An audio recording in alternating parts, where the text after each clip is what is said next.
Diablo 4, this is it. New beta updates, 6th class leak, and endgame leaks. Let's watch it. Is your portfolio optimized for long-term growth so I can attend the party choice? Alright, so here we go. Yes, today we've got some very big Diablo 4 beta news. The 6th class and potentially the 7th class have supposedly leaked with an idea of what to expect from their abilities. Plus, apparently we've never seen something pretty big related to one of the classes, and that waits for us in the full version of the game. And yes, there was an end-game beta that also leaked. Talk about it. Plus, check this out right here. So yeah, I've been running the Diablo 4 beta on a beast of a machine from Zydex PC, and I can safely say this is the best gaming rig I have ever owned. It's quiet as a mouse, but has the power to run my favorite games like Diablo 4 and Hogwarts Legacy at Ultra, while simultaneously being able to jump into my video editing and thumbnail creation without missing a beat. Now that's what I'm talking about. And I've teamed up with Zydex PC, by the way, to give away 3 Steam gift cards valued at $20 each, so check out that giveaway in the description below. And Zydex PCs offers a wide variety of PC build options to match your budget and performance needs, so there's something here for everyone. Plus, you can customize your PC to look absolutely amazing. I was beyond impressed with how much they communicated with me through the entire build process, by the way, from beginning to end. The level of quality assurance here is fantastic, and it shows. My PC is able to keep up through long-term gaming sessions and demanding video editing. And oh, by the way, if you use my link in the description below, don't forget to use my discount code as well. Find out more about Zydex PCs by clicking that link in the description below, and remember to join the giveaway for a chance to win a Steam gift card valued at $20. Check it out. There you go. Here we go. We got to start out first and foremost with that leak about the 6th class. It comes from... Oh, I fucking played this boss yesterday. It was a bitch. We basically just had to run Sorcerer and drop like little fire blasters at it for like 10 minutes and run around away from it and try to avoid it as much as possible. Display from this official image that was apparently released too soon. Check it out right here. Now, we have 5 of our classes that we know of on screen. Check this out. But apparently there's one in there that has not been revealed or announced, and that is, of course, the Paladin, or some people are calling her the Holy Paladin, huh? Yeah, I actually think it is going to be a Paladin. So we'll see if he has any information on this. Knight, as you can see at the top of the screen right here. So it is very, very likely that the Paladin will be our new 6th class post-launch, but we have even further evidence as to why this could actually be, because guess what? 4 years ago, there was a Diablo 4 leak right here, and it gave us a bunch of really cool details. Hello, here's a Sanctuary. I am one of the first people who have seen Diablo 4 behind closed doors, and I know many are eagerly waiting for the details and goodies on what the next big thing in Diablo Universe franchise. Obviously, I cannot give away my credentials or who I am, other than the fact that Diablo 4 was finally showcased to some of the employees at Blizzard. Take this for what it is. I don't care if you believe it or not, as I have really nothing to gain from this. With that being said, this is what Diablo 4 and what will be happening in the near future. See, official title, yeah, camera view, genre is isometric, mmorpg. Actually, what else do they say? What's going on right now? And guess what? Well, I didn't really say anything about Paladin, but was actually mentioned in here, and it gets even more interesting. It says this: the Paladin, Barbarian, Sorcerer, Amazon, and Druid are planned for launch, with more coming later. It makes you scratch your head because it doesn't match, of course, exactly with Amazon. the 5 launch classes that we know of now officially. So my assumption is this, is that they pulled out the Amazon and the Paladin and then just replaced them with the other 2 classes that they wanted to go Druid with and Necro. they felt were safer and maybe offered a more familiar experience for some ARPG fans, and then they're like, you know what, we're going to reserve the Paladin and the Amazon perhaps for post-launch content. So it could be possible that we also know of perhaps the 7th class that would be coming post-launch as well, known as the Amazon. Now, there's some theories as to what we could be getting from these classes. Are they really going to post 7 classes, though? That's my question. If they have a Paladin, though, bro, I'll be definitely fucking playing Paladin for sure. Based on what we know from previous Diablo. That's my class. So check this out. right here. It goes on to say this: the Paladin is a warrior of light with balanced offense and defense. His equipment of choice in Diablo 2 was a sword and shield or two-handed long sword. So I feel like there's a lot of potential with that type of play style to be very defensive and, of course, offensive. I imagine that this character would be more tanky for sure. Now, what about the Amazon? It goes on to say this: the Amazon is primarily a ranged class, uses of blows, javelins, and spears. She's known for her superior agility and evasion abilities, while also being able to use magic to power up her ranged attacks. And this sounds very different from the classes that we currently have. One of the biggest worries with adding in more classes is they start feeling very similar. I'm not seeing this from these two classes, which is good news. But let me know which one you would be mostly excited for, the Paladin or the Amazon. Sound off in the comments down below. Now, we got to also talk about that in-game beta test. Check it out right here. Here's the headline: in-game beta test for Diablo 4 has been leaked. Testers have already leaked information and hours of video footage online. And I guess they showcased like level 100 characters. But this is really important because it goes to show as to the extent that Blizzard is willing to go to really test out the longevity of their game. Oh, that's There's good. some noteworthy stuff here. Check it out. It says the email invite itself is confidential, but players have been sharing information about how they got into the closed beta. Most that were chosen to participate have extensive Diablo 2 Resurrected and Diablo 3 experience.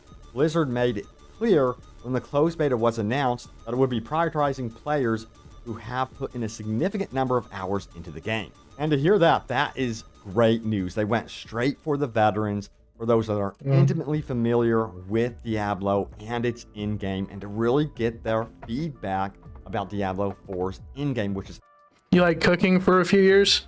What's cooking?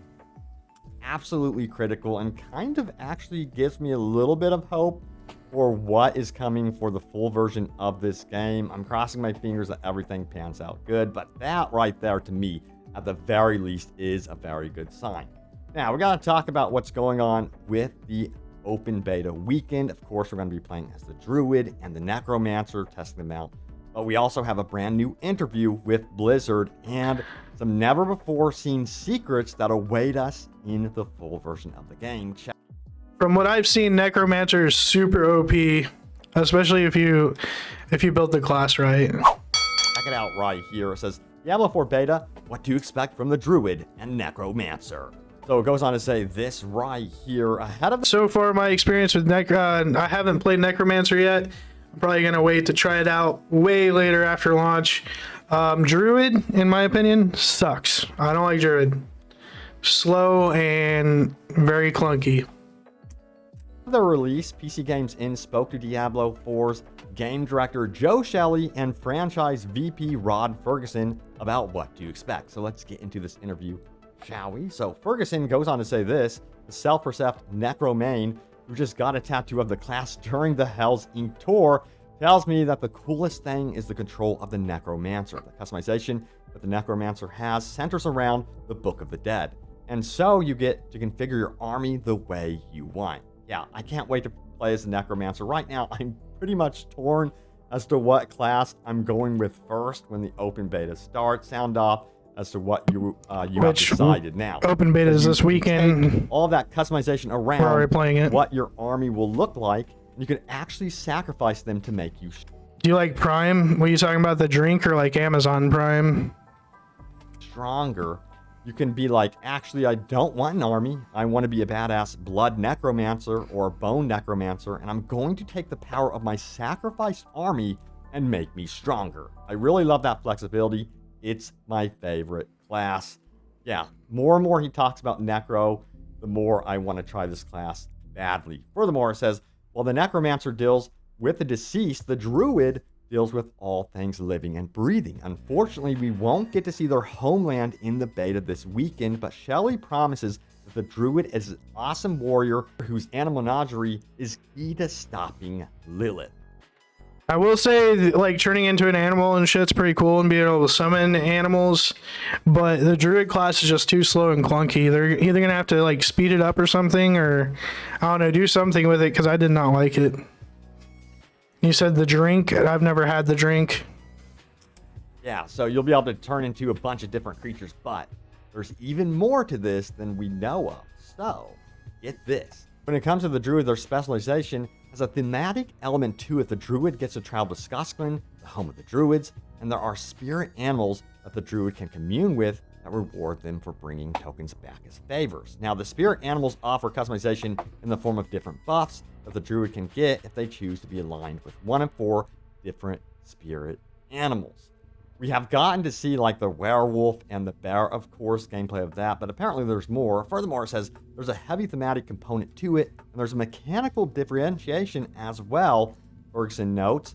And it goes on to say, while you won't get to see Skoskland in this beta, there's some really cool changes to the druid's signature shape-shifting that we've never seen before in previous iterations of Sanctuary. Now that has me very curious, and for basically all of the classes, we're getting to play them up to level 25, but apparently they evolve in many different ways at level 30, 40, 50 and beyond. Which we haven't seen yet because they cap us at 25 in the beta. And I cannot wait to also mess around with the barbarian and all the different mechanics after the beta. Now, furthermore, it goes... Bagel Simulator? No, I haven't played Bagel Simulator. I don't even know what that is. On to say even more. This is what you get to see is that the shape-shifting mechanics aren't to be a bear to have bear attacks. Basically, for every skill you use, you transform into the animal that does it. So if you have a swipe that is a bear attack and a bite that is a wolf attack, you'll smoothly transition between the 2 forms. And then the itemization allows you to customize things.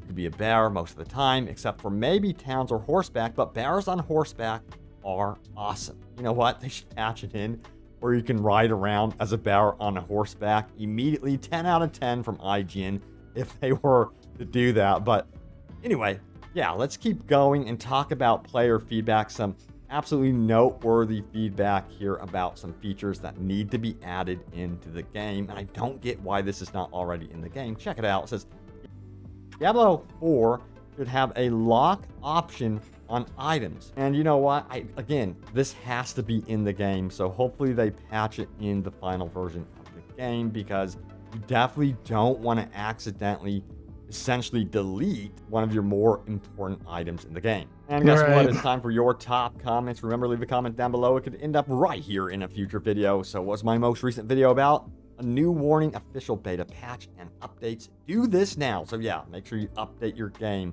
Or I guess you would say the beta that you might currently have downloaded. And if you don't have it downloaded, you can go download the open beta right now. It is available to everyone to preload. Now, Joe Sim goes on to say the following: I want to see a deep dungeon like the Tristram Cathedral, where the dungeon could be like 20 floors deep and goes through different biomes, and you can unlock new entrances a la Diablo 1. Hell yes, that sounds absolutely amazing. They can do a lot. That sounds like a good idea. I really like that. This would be cool as some sort of randomized dungeon. Imagine if each level was randomized and you had to go down a spiral into hell. Now, Zero Cool goes on to say this: I think they are confused by why we don't like the dungeons as much as they thought we would. New dungeons with the same mechanics is just the same thing with different art. And they claim, that there's going to be different events that we have not seen at all in these dungeons. And yeah, that definitely does need to be the case. I totally agree with you. But also another concern is the redundant layouts. A lot of people are noticing the redundancy in the actual layouts themselves. So I don't know exactly what they could do about that. Hopefully they program this in a way so they can go in and actually modify that. But I have seen a lot of redundancy in the layouts of dungeons, playing the open beta just the other day, well, mainly yesterday. But yeah, also another big issue I'm seeing is with the cellars. The cellars are literally like 2 rooms, and most of them look pretty much the same, and it's usually just the same mob or maybe a different mob, but it'll be just like one mob and like a boss, like a mini boss. And that's about it. I'd like to see the cellars go a lot further in depth as well, and maybe be a little bit more random. A lot of chickens go there. Yeah. True. Yeah. There More like a lot of sweats go there. it is. Thank you all so much for watching. Stay tuned for more Diablo 4 coverage and open world gaming goodness. Thank you all so much for the love and support lately on the videos. Have you guys covered. I'll keep you guys in the know. Thank you for watching, and I will see you all next time. Take care. I felt like that was a pretty good video overall. Definitely gets my hopes up for a paladin coming out. Hopefully we'll see that at launch, a paladin, and then possibly, like he said, an Amazon class as well. What was the other things he mentioned? Oh, we already seen like the druid class and the necromancer class with the open beta this weekend, obviously. But that's pretty cool. Let's see. I don't think it really talked much about in-game leaks, though, to be honest with you. It says in-game leaks. I didn't really see anything about in-game in there, other than maybe potentially them talking about the level 100 caps that people were playing on, or he was hinting around something like that. I don't know. Hey guys, if you liked the video, make sure you head over to the page, hit that like button, scroll over, smash that subscribe, and hit that bell icon to get notified for future video drops, and I will see you guys on the next one. Thanks for watching.